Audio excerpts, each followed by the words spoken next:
As a longtime fan and editor who's been glued to Days of Our Lives since the days when Stefano DiMera first slithered into Salem with that signature mustache and those endless schemes, I have to say, crypt scene, the final farewell to the Phoenix himself, and that chilling moment when Dr. Rolf handed over the ring. It left me staring at the screen, heart pounding, whispering to myself, here we go again. If you've been watching as obsessively as I've, you know exactly what I'm talking about. EJ DiMera slipping that iconic Phoenix ring onto his finger wasn't just a symbolic passing of the torch. Something shifted. Something dark.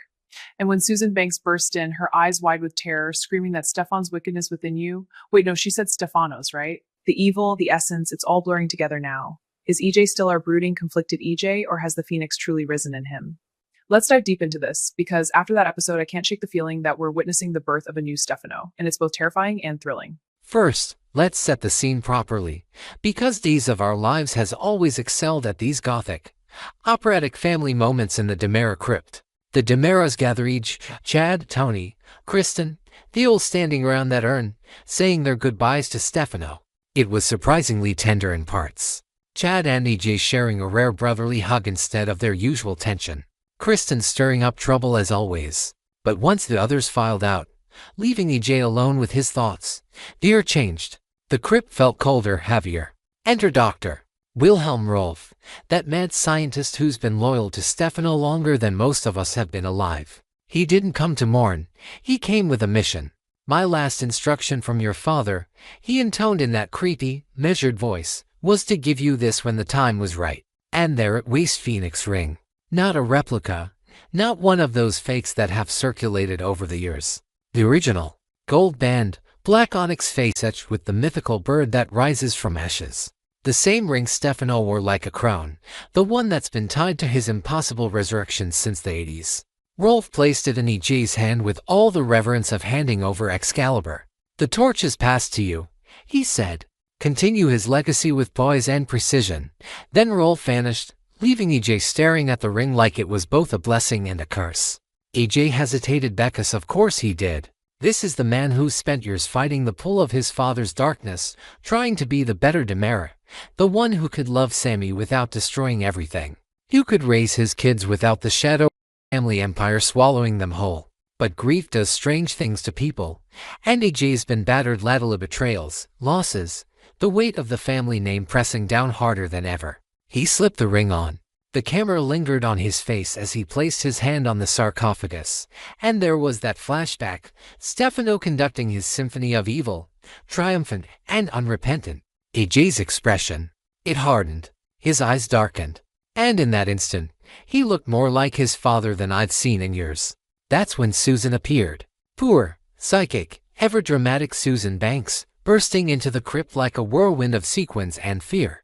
She took one look at EJ with that ring glinting on his finger and recoiled as if she'd seen a ghost. Her scream echoed off the stone walls. No. Stefano's wickedness is within you. She clutched her chest, eyes bulging, babbling about evil transferring, about the Phoenix not being done with Salem. EJ tried to calm her, but she wasn't having it. She backed away, warning him that he wasn't himself anymore, that the ring had done something irreversible. And then she fled, leaving EJ standing there, ring still on, looking changed. So, is EJ possessed? Is Stefano's spirit literally inside him now, thanks to some Rolf engineered transfer? Or is this more psychological, ring acting as a trigger, and locking all the suppressed DiMera ruthlessness that's always lurked in EJ? Honestly, after decades of watching this show, both feel entirely possible. Remember, Days has never shied away from the supernatural. Stefano's come back from the dead so many times it's practically a running joke. Brainwashing, doubles, cryogenic freezing, microchips. Hello, Stefano in Steve Johnson's head. Rolf's resume includes turning people into puppets, resurrecting the dead, and concocting serums that rewrite personalities. Why wouldn't he lace the Phoenix ring with something that channels Stefano's essence? The original ring, Rolf emphasized. Not a copy. Maybe that's the key. Maybe this one carries the real power. But even if it's not literal possession, look at the signs. EJ's already been sliding darker lately. His schemes, his cold calculations, the way he's been isolating himself. The ring just amplified it. He declared right there in the crypt that the DiMera family would not fall. That line, pure Stefano. The way he fiddled with the ring afterward, almost caressing it. then made that cryptic call about sending a message to Vivian Alamain before yanking it off when Susan interrupted. It's like he's fighting it, but losing.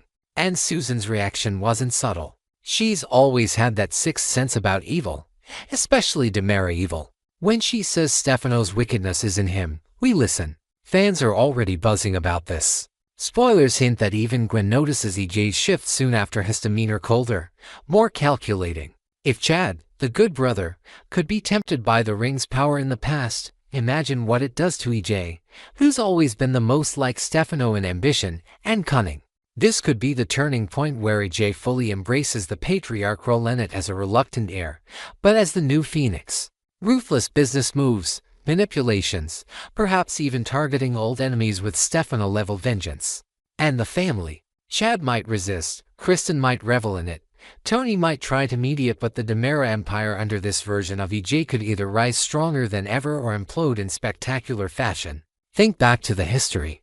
EJ wore the ring before, back in 2009 during the DiMera-Kyriakis War, when Stefano was captive. He stepped up then, but it was temporary. This time feels different. Stefano's truly gone, or is he? We never really believe it.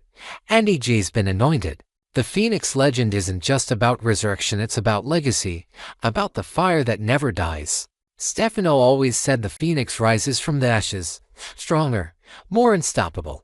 If EJ's wearing that ring now, maybe the bird has found a new host. I agree, this story is not only possible, it's classic Days of Our Lives. The show thrives on these twists, family curses, supernatural edges, the eternal battle between good and evil within bloodlines. EJ isn't the same EJ anymore. Whether it's possession, influence, or just the weight of destiny, that ring has awakened something primal. Stefano's wickedness isn't just within him, it's taking root. And Salem, brace yourselves. The DiMeras are far from finished. In fact, they might be more dangerous than ever. What do you think? Is EJ doomed to become his father 2.0, or will he fight it off? Drop your theories, because after yesterday, I'm convinced we're in for one hell of a ride. The Phoenix has risen, and his name might just be EJ DiMera now.